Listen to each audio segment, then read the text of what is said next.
క్రీస్తునందు ప్రియమైన ప్రేమధార టీవీ వీక్షకులకు మహోన్నతుడైన క్రీస్తు నామంలో శుభములు తెలియజేస్తూ మిమ్మలను ప్రేమతో నేటి కార్యక్రమానికి ఆహ్వానిస్తున్నాం. గత పాఠంలో ఎన్నో అద్భుతమైన సత్యాలను నేర్చుకున్నాం. ఇతరులు మీకేమి చేయాలని కోరుతున్నారో అదే వారికి చేయాలని విన్నాం. ఈరోజు నేటి పాఠంలో 2 మార్గములను గురించి మనం తెలుసుకోబోతున్నాం. 1 ఇరుకు మార్గం, 2 విశాల మార్గం. మనము ఇరుకు మార్గంన ప్రవేశించాలి. ఎందువల్ల ఇరుకు గుండా వెళ్ళాలి అనే విషయాన్ని విపులంగా మనం తెలుసుకోబోతున్నాం. అబద్ధ బోధలలో ఇరుకుదారి సందేశాలు లభించవు. విశాల మార్గపు ప్రసంగాలే విస్తారంగా వినిపిస్తున్నాయి. ఇరుకు మార్గపు జీవితం, విశాల మార్గపు ప్రయాణం వాటి ఫలితాల ద్వారా రుజువు చేయబడతాయి. ఇక సందేశంలో బుద్ధిమంతులెవరో తెలుసుకుంటాం. యేసు మాటలు ఎందరినో రక్షించాయి, ఆశ్చర్యపరిచాయి. కొండ మీది ప్రసంగం క్రైస్తవుల్లో జీవించాలి, అమలు జరగాలి, నెరవేరాలి. కొండ మీది ప్రసంగ సారాంశమే పరలోక రాజ్యానికి మార్గం. రక్షించబడిన ప్రజల జీవిత నమూనే ఈ ప్రసంగం. క్రీస్తును ఎరగని క్రైస్తవులకు ఈ ప్రసంగ వెలుగులో జీవించడం సాధ్యం కాదు. ఇక బుద్ధిమంతులెవరో ఈ కొండ మీది ప్రసంగం తెలియజేస్తుంది. యేసు మాటలపై ఎవరు తమను తాము నిర్మించుకుంటారో వారే బుద్ధిమంతులు. ఇక సందేశంలోనికి వెళ్దామా? ప్రియ శ్రోతలు, బాగున్నారా? ఈరోజు పాఠం కోసం సిద్ధపడి వచ్చారా? 1 యోహాను 4:10 మిమ్మలను నేటి వాక్య అధ్యయనానికి ప్రేమపూర్వకంగా ఆహ్వానిస్తున్నాము. మనము దేవుణ్ణి ప్రేమించామని కాదు, తానే మనలను ప్రేమించి మన పాపములకు ప్రాయశ్చిత్తమై ఉండడానికి తన కుమారుణ్ణి పంపాడు. ఇందులో ప్రేమ ఉన్నది. యోహాను సువార్త 3:16 దేవుడు లోకమునెంతో ప్రేమించి తన అద్వితీయ కుమారుణ్ణి మనకిచ్చాడు. మనం దేవుణ్ణి మొదట ప్రేమించిన వారము కాము, ఆయనే మొదట మనల్ని ప్రేమించాడు. తన కృపచేత నిత్య రక్షణ మనకిచ్చాడు. విశ్వాసంతో వచ్చి ఆయన ఇచ్చిన రక్షణను స్వీకరించడమే మనం చేయవలసింది. ఇది సంపూర్ణ రక్షణ, ఉచిత రక్షణ, నిత్య రక్షణ. రక్షకునికి స్తోత్రములు. రండి శ్రోతలు, మీ బైబిళ్ళు తెరవండి. ఈరోజు మన పాఠం మత్తయి శుభవార్త 7:13 నుండి 29 వరకు వినండి. ఇరుకు ద్వారమున ప్రవేశించండి. నాశనమునకు పోయే ద్వారము వెడల్పు, ఆ దారి విశాలము అయి ఉన్నది. దాని ద్వారా ప్రవేశించేవారు అనేకులు. జీవమునకు పోయే ద్వారము ఇరుకు, ఆ దారి సంకుచితము అయి ఉన్నది. దానిని కనుగొనేవారు కొందరే. లూకాసు వార్త 13:24 కూడా ఇదే మాట అంటోంది. ఇరుకు ద్వారమున ప్రవేశించటానికి పోరాడండి. అనేకులు ప్రవేశించాలని చూస్తారు గాని వారి వలన కాదని మీతో చెబుతున్నాను అన్నాడు ప్రభు. బంగారు సూత్రాన్ని ప్రభువు ఉపదేశిస్తూ, ఇతరులు మీకేమి చెయ్యాలనుకుంటారో అదే ఇతరులకు చెయ్యండి అన్నాడు. ఇప్పుడు తన నీతి మార్గం ఎలాంటిదో ప్రభువు విశదంగా చెబుతున్నాడు. శాస్త్రుల నీతి కంటే, పరిసయ్యుల నీతి కంటే మీ నీతి అధికము కాని ఎడల మీరు పరలోక రాజ్యములో ప్రవేశింపనేరరు. ఆ రాజ్యానికి ద్వారం చిన్నది, మార్గం ఇరుకు. దారి విశాలం కాదు, ద్వారం పెద్దది కాదు. పరిసయ్యులు విశాల మార్గంలో నడుస్తున్నారు గాని దేవుని బిడ్డలు ఇరుకు మార్గాన వెడతారు. విశాల మార్గం నాశనానికి నడుపుతుంది. యేసు ప్రబోధాలు ఇరుకు మార్గంలో యాత్ర. బాహిరమైన భక్తి ప్రదర్శన కాదు, అంతరంగమందలి పరివర్తన. యేసు మార్గం హృదయ నీతి, మతాచారాల ప్రదర్శన కాదు. జీవమునకు దారితీసే మార్గాన పయనించేవారు కొద్దిమందే అన్నాడు ప్రభు. నరకానికి నడిపించేది విశాల మార్గం, అందులో అధిక సంఖ్యాకులుంటారు. యోహాను సువార్త 10:10 యేసు మార్గం సమృద్ధి జీవం. గరాటిని చూడండి, విశాలమైన వైపు గాని రాను రాను ఇరుకు, ఇరుకు వైపున మొదలై రాను రాను విశాలం. యేసు మార్గం ఆరంభంలో ఇరుకే. యెహెజ్కేలు 47వ అధ్యాయంలోని దర్శనం చూడండి. మొదట చీలమండల లోతు నది, ఆ తరువాత మోకాళ్ల లోతు, ఆ పిదప నడుము లోతు, ఆ పైన నదీ ప్రవాహంలో అతడు పూర్తిగా మునిగిపోయాడు. మత్తయి సువార్త 7వ అధ్యాయం 15 నుండి 21వ వచనం వరకు మాటలు చేతలు, ఈ రెండిటి మధ్య తేడా ఎంత అనే అంశాన్ని ప్రభువు ప్రస్తావిస్తున్నాడు. అబద్ధ ప్రవక్తలను గురించి జాగ్రత్త పడండి. వారు గొర్రెల చర్మములు వేసుకొని మీ వద్దకు వస్తారు, కాని లోపల వారు క్రూరమైన తోడేళ్లు. వారి ఫలముల వలన మీరు వారిని తెలుసుకుంటారు. ముండ్ల పొదలలో ద్రాక్ష పండ్లనైనా, పల్లేరు చెట్ల నుండి అంజూరపు పండ్లనైనా కోస్తారా? అలాగే ప్రతి మంచి చెట్టు మంచి ఫలాలు ఫలిస్తుంది, పనికిమాలిన చెట్టు కాని ఫలాలు ఫలిస్తుంది. మంచి చెట్టు కాని ఫలములు ఫలింపనేరదు, పనికిమాలిన చెట్టు మంచి ఫలములు ఫలించనేరదు. మంచి ఫలములు ఫలించని ప్రతి చెట్టు నరకబడి అగ్నిలో వేయబడుతుంది. కాబట్టి మీరు వారి ఫలముల వలన వారిని తెలుసుకుంటారు. ప్రభువా ప్రభువా అని నన్ను పిలిచే ప్రతివాడు పరలోక రాజ్యములో ప్రవేశించడు గాని పరలోకమందున్న నా తండ్రి చిత్త ప్రకారము చేసేవాడే ప్రవేశిస్తాడు. లూకాసు వార్త 6వ అధ్యాయం 43-44 వచనాలు. ఏ మంచి చెట్టున పనికిమాలిన ఫలాలు ఫలించవు, పనికిమాలిన చెట్టున మంచి ఫలాలు ఫలించవు. ప్రతి చెట్టు తన ఫలముల వలన తెలియబడుతుంది. ముండ్ల పొదలో అంజూరపు పండ్లు ఏరుకొనరు, కోరింద పొదలో ద్రాక్ష పండ్లు కొయ్యరు. విశాల మార్గాన్ని బోధించేవారు దొంగ బోధకులు. వీరు గొర్రె చర్మము ధరించిన తోడేళ్లు. వీరి సేవా ఫలితాలు ఎలాంటి ఫలాలో దాన్ని బట్టి వారెలాంటి బోధకులో తెలుసుకోవచ్చు. ద్రాక్ష పండ్లు, అంజూరు పండ్లు ముండ్ల కంపలలో ఫలించవు గదా. మంచి చెట్టుకే మంచి పండ్లు కాస్తాయి. ఫలాన్ని బట్టే చెట్టు గుణమేదో తెలుసుకోవాలి. పరిసయ్యుల ఫలాలు మంచివి కావని తెలిసిపోతోంది. చెడ్డ చెట్లను నరికి పొయ్యిలో పెట్టాల్సిందే. మంచి ఫలాలు లేని చెట్టు తన ఉనికి హక్కునే కోల్పోతుంది.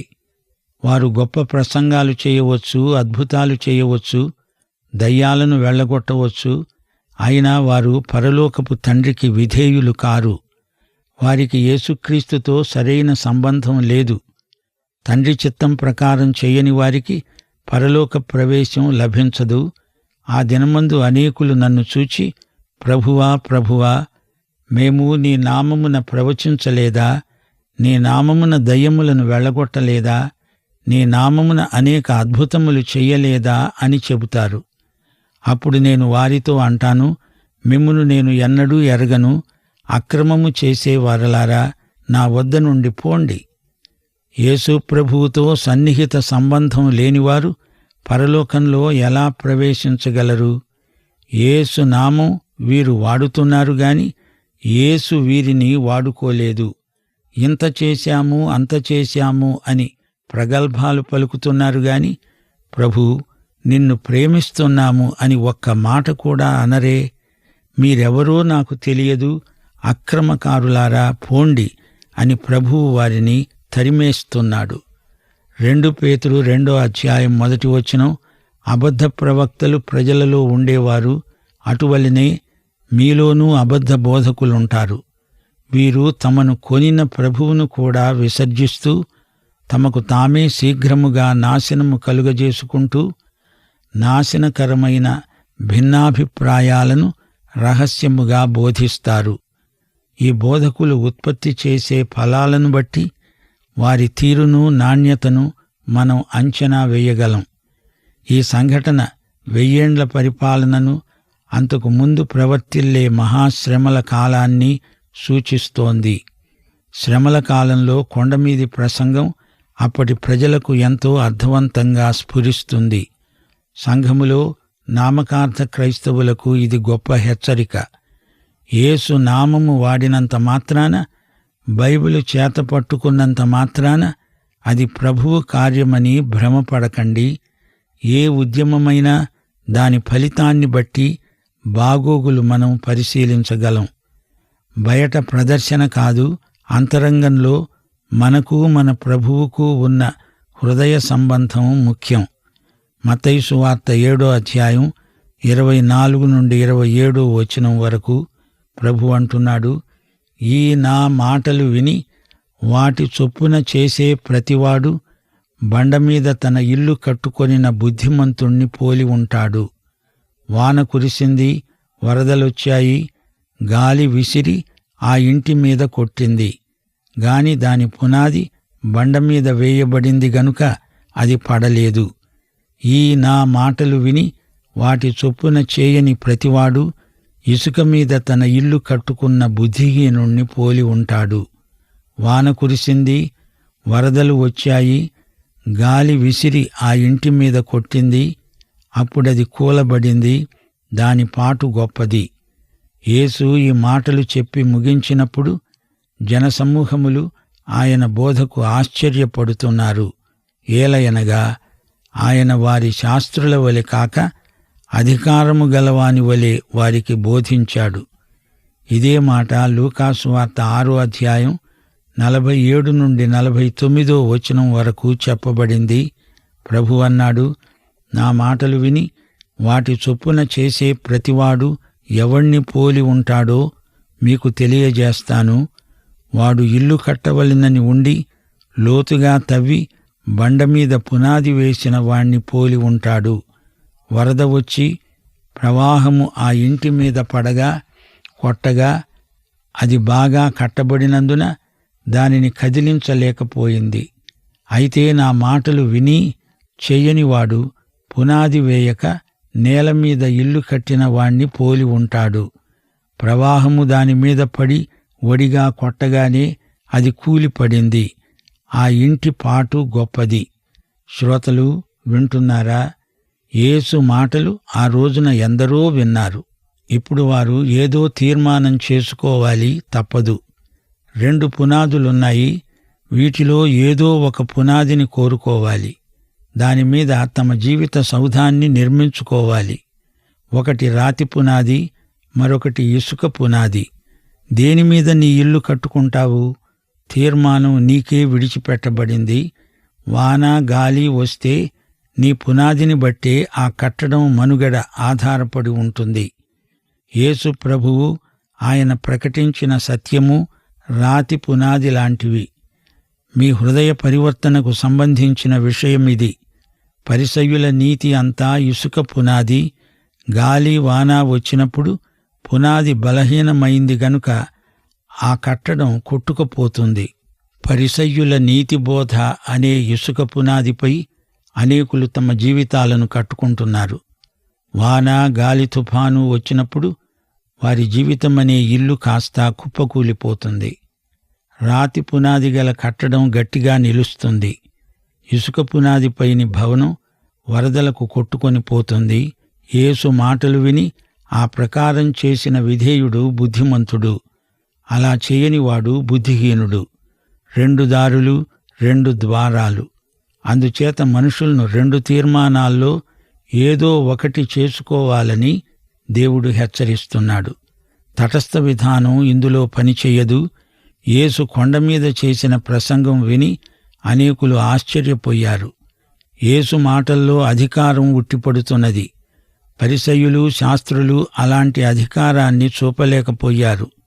ఈ అధికారపూర్వకమైన మహాప్రబోధం విని వారు ఉక్కిరి బిక్కిరై అవాక్కైపోయారు, ఆశ్చర్యచకితులయ్యారు.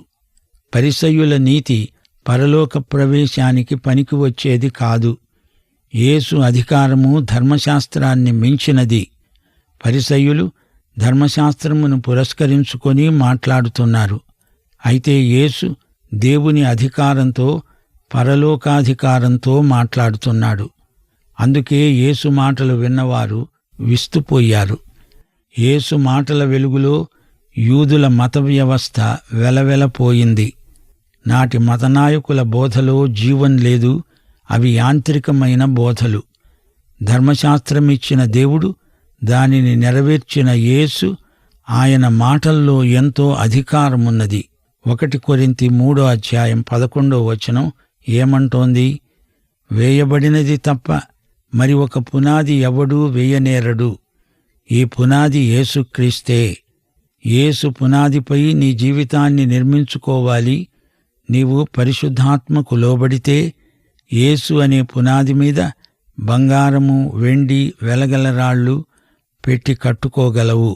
ఇసుక పునాది అంటే మానవ ప్రయత్నం, శరీరానుసారమైన స్వయం కృషి, మానవీయమైన పరిశ్రమ. శరీరానుసారమైన మనస్సు దేవునికి విరోధం.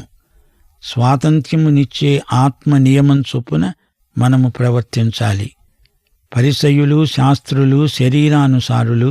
అయితే మన అధికారం ఈ రోజున దేవుని వాక్యమే. మనుష్యుల పారంపర్యాచారాలను పరిసయ్యులు బోధించారు గాని మనం దేవుని వాక్యమును ఉన్నది ఉన్నట్లు బోధిస్తున్నాము. దేవుని వాక్యం ఇలా చెబుతోంది అనేదే మన అధికారం. ప్రియశ్రోతలు, కొండమీది ప్రసంగాన్ని నిర్లక్ష్యం చేయకండి. ఈ ప్రసంగం మిమ్మల్ని నేరుగా యేసుక్రీస్తు దగ్గరికి తెస్తుంది. కొండమీది ప్రసంగం మన బలహీనతలను అద్దం పట్టినట్లు చూపుతుంది. దేవుని కృపదిశగా మనల్ని నడిపించే ప్రసంగమిది. యేసుక్రీస్తు సౌశీల్యాన్ని తెచ్చి నీ ముందు ఉంచుతుంది. యేసుక్రీస్తు ఎవరికి రక్షకుడో వారికందరికీ ఆయన తన పరిశుద్ధాత్మనిస్తాడు. పరిశుద్ధాత్మ కొండమీది ప్రసంగం నీలో అమలుపరచడంలో నీకు సాయం చేస్తాడు. ఆత్మ ఇచ్చే శక్తి సామర్థ్యాలను బట్టే మనం ఈ ప్రసంగాన్ని జీవించగలం. కొండమీది ప్రసంగం అయిపోయింది. శ్రోతలు, ఒక్కసారి మీరు విన్నదంతా ఆత్మలో నెమరు వేసుకోండి. మానవులను పరిపాలించడానికి దేవుడు 3 నిర్దిష్టమైన విధానాలను అనుమతిస్తున్నాడు, ఆమోదిస్తున్నాడు. మొదటిది మోషే ప్రోక్తమైన ధర్మశాస్త్రం, న్యాయశాస్త్రం. ఆదికాండం 7వ అధ్యాయంలో మానవ జాతి అంతటిపైకి దేవుని తీర్పు వచ్చింది. అది దేవుని ఉగ్రత. నోవహు అతని కుటుంబము తప్ప మిగతా మానవత ప్రళయంలో నశించింది. మానవుల పాపం పండింది. మానవుడి హృదయంలోని తలంపులు, ఊహలు మరీ పాపభూయిష్టమైపోయాయి. మానవ కుటుంబం దేవుని నుండి దూరంగా తొలగిపోయింది. దేవుని ఉగ్రమైన తీర్పు రాక తప్పదు. లోకం మొత్తంలో నోవహు అతని కుటుంబం మాత్రం ప్రళయం నుండి రక్షించబడ్డారు. దేవుడు మానవ చరిత్రలో ఒక కొత్త ఆరంభం చేశాడు. ఇందులో మొదటి కుటుంబం నోవహుది. మొత్తం 8 మంది. దేవుడు వారికి భూమి ఇచ్చాడు. వారిని గొప్ప జాతిగా విస్తరింపచేయాలని సంకల్పించాడు. వారిని లోకమంతటికీ గొప్ప ఆశీర్వాదంగా చేస్తానన్నాడు. వారి ద్వారా లోకమంతటికీ ఎంతో మేలు చెయ్యాలని దేవుని చిత్తం. మోషే ద్వారా ధర్మశాస్త్రం వచ్చింది. బలులు, అర్పణలు, ఆరాధన క్రమం ఏర్పడ్డాయి. నిర్గమకాండంలో వివరాలున్నాయి. దహన బలిపీఠం ఎంతో ముఖ్యమైనది. బలిపీఠం యేసుక్రీస్తు యొక్క శిలువను చూపుతుంది. ప్రతి పాపానికి ప్రాయశ్చిత్తం చేయవలసి ఉంది. ధర్మశాస్త్రం మనిషిని రక్షించజాలదు. మనిషి పాపి అని ఈ విధానం జ్ఞాపకం చేస్తుంది. ధర్మశాస్త్ర విధానం తీర్పు తీర్చింది గాని పాప సమస్యను పరిష్కరించలేకపోయింది. పాత నిబంధనలో దహనబలి రక్షకుని రాకడ వైపునకు మనిషిని నడిపించింది. పాత నిబంధన బలులలో ప్రవచనాత్మక సాక్ష్యం ఉంది. మత్తయి సువార్తలో యేసు రాజుగా వచ్చాడు. పాత నిబంధన ప్రవచనాలను నెరవేర్చాడు. అయినా ఆయన స్వకీయులే ఆయనను తిరస్కరించారు. మత్తయి సువార్త అంతా ఈ వెలుగులోనే మనం గ్రహించాలి. యేసు ఒక రాజుగా తనను తాను ప్రత్యక్షపరచుకుంటున్నాడు. ఈ సువార్త ప్రకారం యేసు రాజుగా పుట్టాడు, రాజుగా జీవించాడు, రాజుగా చనిపోయాడు, రాజుగా తిరిగి లేచాడు, తిరిగి రాజుగా, రాజులకు రాజుగా రాబోతున్నాడు. యేసు ప్రభువు మత్తయి సువార్తలో ధర్మశాస్త్రాన్ని మించిన నూతన నియమాన్ని నేర్పాడు. అదే కొండమీది ప్రసంగం. మత్తయి 5, 6, 7 అధ్యాయాలలో ఈ నూతన నియమమును యేసుక్రీస్తు స్వయంగా ప్రతిపాదించాడు.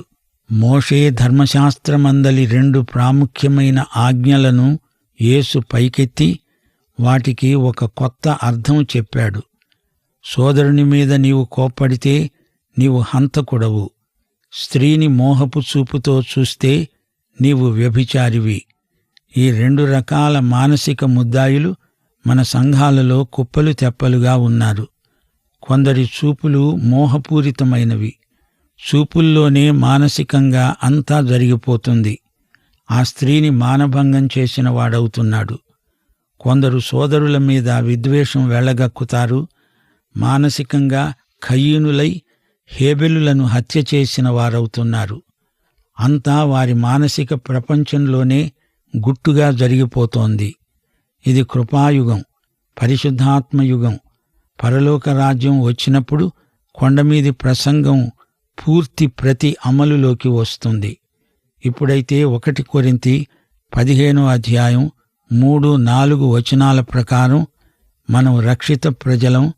లేఖనముల ప్రకారము క్రీస్తు మన పాపముల నిమిత్తము మృతి చెందాడు, సమాధి చేయబడ్డాడు.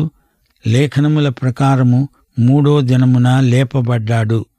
ఇదే రక్షణ సువార్త. నీవు రక్షించబడిన తరువాత దేవుడు నీకోసం ఒక జీవిత విధానాన్ని రూపొందించాడు. అది దశాజ్ఞల్లో లేదు, మోషే ధర్మశాస్త్రంలో లేదు. నిన్ను రక్షించింది దేవుని కృప. నీతిమంతుడు విశ్వాసమూలముగా జీవిస్తాడు. రక్షించబడిన వ్యక్తి జీవిత శైలి ధర్మశాస్త్రాన్ని మించినది. హృదయ పరివర్తన లేని వ్యక్తి కొండమీది ప్రసంగాన్ని ఆచరణలో పెట్టలేడు. మనుషులందరూ సోదరులు, అందరికీ దేవుడు తండ్రి అనే సార్వత్రిక సిద్ధాంతం సరైంది కాదు. క్రీస్తు నెరుగని వారు దేవుని బిడ్డలు కానే కారు. దేవుని బిడ్డలు కానివారు కొండమీది ప్రసంగాన్ని అనుసరించలేరు. వారు అపవాది సంబంధులు.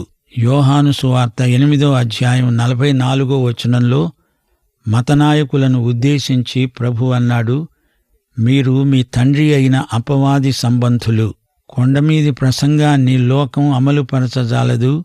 ఈ ప్రసంగమందలి నీతి దేవుని బిడ్డలకు, దేవుని ప్రజలకు చెందింది. ఈ రోజున మానవుడే దేవునికి ఒక పెద్ద సమస్య అయి కూర్చున్నాడు. మత్తయి సువార్త 15వ అధ్యాయం 18 నుండి 20వ వచనం వరకు నోటి నుండి బయటికి వచ్చేవి హృదయములో నుండి వస్తాయి.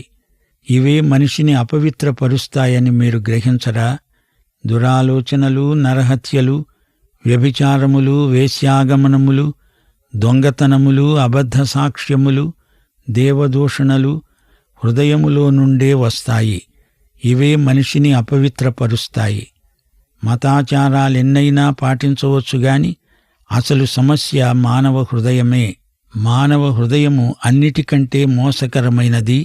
అది భయంకరమైన వ్యాధి గలది. దానిని గ్రహించగల వైద్యుడు యేసుక్రీస్తే. నికోదేము తిరిగి జన్మించాలి. అప్పుడు మాత్రమే అతడు పరలోకంలో ప్రవేశించగలడు.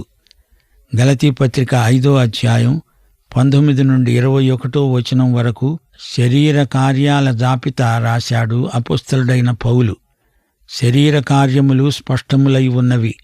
అవేవనగా జారత్వము, అపవిత్రత, కాముకత్వము, విగ్రహారాధన, అభిచారము, ద్వేషములు, కలహము, మత్సరములు, క్రోధములు, కక్షలు, భేదములు, విమతములు, అసూయలు, మత్తతలు, అల్లరితో కూడిన ఆటపాటలు మొదలైనవి.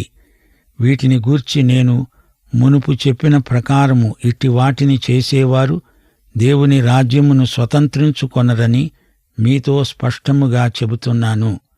మత్తయి సువార్త 5వ అధ్యాయం 5వ వచనం, సాత్వికులు ధన్యులు, వారు భూలోకమును స్వతంత్రించుకుంటారు. పరిశుద్ధాత్మ మనలో ఉండి కొండమీది ప్రసంగాన్ని మన చేత ఆచరణలో పెట్టిస్తాడు. దేవునికి స్తోత్రం. సాత్వికం ఆత్మఫలం. స్వప్రయత్నంతో మనము సాత్వికులము కాలేము. ఈ 3 విధానాలు ధర్మశాస్త్రం, కొండమీది ప్రసంగం, ఇప్పుడు పరిశుద్ధాత్మ నీలో నిర్వహించే జీవిత విధానం, ఈ రోజున అమలులో ఉన్నది ఈ మూడో విధానమే. పాఠం ఇంతటితో సమాప్తం. మన ప్రభు అయిన యేసుక్రీస్తు వారి కృప మనకందరికీ సదాకాలము తోడై ఉండునుగాక. ఆమేన్. ప్రియులారా, ఇంతవరకు విన్న సందేశం మీకెంతో ఆశీర్వాదకరంగా ఉందని నమ్మి దేవుణ్ణి స్తుతిస్తున్నాం. కొండమీది ప్రసంగం క్రైస్తవ లోకానికి నూతన నియమాన్ని అందించింది. ఈ సందేశాన్ని ప్రేమించని క్రైస్తవులు ఎవరూ ఉండరు. ఈ ప్రసంగ సారాంశం ఒక్కటే: యేసు పరిపాలనను మన జీవితంలోనికి తీసుకురావాలి. ఆత్మ ఇచ్చే శక్తి ద్వారానే ఈ ప్రసంగ సారాంశమంతా మన జీవితాల్లో అమలవుతుంది. తన రక్షణ విమోచనను మనకందిస్తూ దేవుడు మానవాళి అంతటిపై ఎంతో పనిచేశాడు. మతబోధ, పరిసయ నీతి బోధలపై కట్టుకున్న ఆత్మీయ జీవితాలు కూలిపోతాయి. పరిసయ నీతితో పరలోక ప్రవేశం దొరకదు. యేసు పునాదిపై, వాక్యంపై మాత్రమే మన ఆధ్యాత్మిక జీవితాలు కట్టబడతాయి. అట్టి కృపను దేవుడు మీకు దయచేయునుగాక. మీరు పొందిన ఆశీర్వాదాలు మాకు తెలియజేస్తారు కదూ. దేవుడు మీకు తోడై ఉండి నడిపించునుగాక.